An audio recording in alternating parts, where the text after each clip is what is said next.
తను ఎక్కడికి పోలేదు, గెస్ట్ ఆర్టిస్ట్గా అప్పుడప్పుడు వచ్చిపోతుంటాను, మీకేం భయం లేదు, మన పార్టీ ఉంది, భయపడొద్దు అని చెప్తున్నట్టుంది వాళ్ళ కార్యకర్తలకి. ఈ రాష్ట్రంలో 11 నెలల కూటమి ప్రభుత్వంలో ఏమీ జరగలేదని చెప్తా ఉన్నాడు.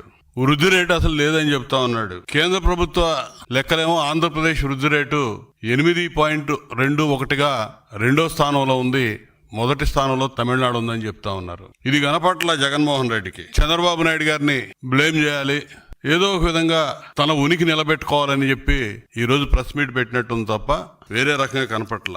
తన హయాంలో విధ్వంసానికి గురైనటువంటి అమరావతి, పోలవరం ఇవాళ మళ్ళా రీకన్స్ట్రక్షన్ చేసుకుంటా ఉన్నాం. వాటి గురించి మళ్ళా విషయం చెబుతా ఉన్నాడు.